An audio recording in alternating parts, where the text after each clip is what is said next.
Okay, so we're diving into how transactions change owner's equity and accounting equation. And this will build very nicely with our playing of Monopoly this last week. We're recording transactions after each um, roll, if you like, after each move, recording, hey, what's the impact on cash, on stuff that we bought, but then also when you get income, where does that go? And then when you have to pay property tax, where does that go? So here we go, diving into this last lesson of chapter one, where we're comparing and contrasting the types of transactions that increase and decrease owner's equity. And this is probably where a lot of the transactions end up at is a subset of owner's equity. So this is like an essential element of getting into what we call double entry accounting. Then what's the difference between expenses and liabilities? I've already seen that in some of your wording. I think it was in the Think Like an Accountant assignment last week where I saw some wording like, well, that's liabilities. Well, that was actually expenses you were referring to. So we're getting some tools in our toolbox as far as how things work, right? I have no idea why my picture just went dim. Anyway, I'm going to drag this down if I can. I guess I can. All right, here we go. So first of all, we previously saw where the initial investment in a company affected its owner's equity. We added cash and we added owner's equity.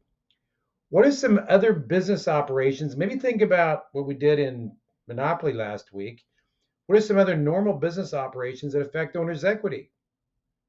So if you're receiving cash from a customer for selling something, what's that going to do to owner's equity? We're receiving cash and we're also receiving income. Whereas that income goes with increasing the value of the business. It's increasing the cash on one side and the value of the business on the other. Um, think about when you receive money on account, where you're giving like net 30 or net 15 to a large customer. You're not receiving the cash right then, but you are increasing something called accounts receivable, which we'll talk about later. And then also you're making some income, owner's equity. Now, there isn't anything on account with Monopoly. This is going to be something a little bit new. Um, what else might affect owner's equity? Like a normal business transaction. How about how about you have a liability. Actually, you pay cash for something. You pay cash for some sort of an expense right up front. You pay cash for a business license. Okay. Well, that's like an expense of doing business. You pay cash for your utility bill. Another example of business operation. So all kinds of transactions that we'll see throughout really our time in accounting here, a lot of them will affect owner's equity. What are your payment options when making a purchase? You walk into the store, how can you pay? Now let's get too nitpicky. We can obviously pay with cash. We can pay with a debit card. We can pay with a credit card. We can pay with like your cell phone can have like a cash card in it, for example. You don't get into Bitcoin. That might be a little difficult to pay at Walmart. We can pay with a check, especially if they have check verification right there on the spot. So there's all kinds of ways we can pay when we walk into a store, right? And then what's a transaction? I kind of block that out a little bit.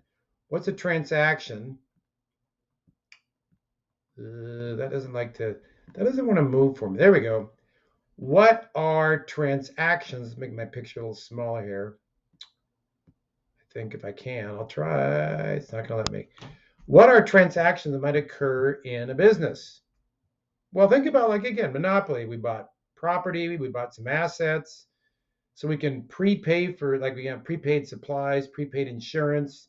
We can buy equipment. We can sell product, either with cash or on account. We can buy things from vendors that have what are called liabilities. So we can buy like raw materials for our production line, pay for it later. So we have accounts payable and we have some sort of inventory of goods we haven't dealt with. I'm kind of getting ahead of myself because later on we'll get into manufacturing business. We're trying to keep it simple with a service business for now. But oh my goodness, there are hundreds of transactions that we might incur in a business. All right, moving along. Now remember, here's some things to keep in mind as we move forward. When it says receive cash, that means that cash always increases. Cash is coming into the company, okay? Whenever we talk about revenue, we're talking about something going across the cash register, or somebody's going to pay for it later. Revenue will always increase owner's equity because we just sold something. We made some money, in other words. Whether we receive it now or later doesn't really matter. Now, allowing a customer to buy on account is essentially in-house credit to that particular business that you're buying an account from. So don't confuse that with like a credit card. If you're buying on account, you're buying on net 15, net 30, 110, and 30, whatever those terms we looked at last week. It's essentially that company is issuing you credit. Now they're going to check your credit worthiness and your history, your business history, and your credit score and stuff like that as a business before they're not just going to willy-nilly offer you terms on account. You might have to pay cash for a while before they offer that to you. Always keep in mind too that when it says sold on account in a transaction statement, it means that accounts receivable increases. Now, accounts receivable is an asset. It means that we have an asset where our customers have not yet paid us, but they owe us money. They bought the product. The product legally changed hands. Sounds like consignment or something like that, where we're hoping to get money for it. It legally changed hands. It walked out the door. They signed some sort of a sales slip, and they agreed to pay under certain payment terms in the future. But sold on account was always going to increase accounts receivable. We sold something, we just increased the amount of money that our customers owe us. Revenue, again, just kind of some rules to keep in mind. Revenue is always recorded at the time of the sale. So if we sell something, we record it right then, whether cash is received or not. We record it right then. All right. We might receive cash right at that moment or in the future, but we're going to record the revenue. We're going to record the sale of that item. And just remember that an equation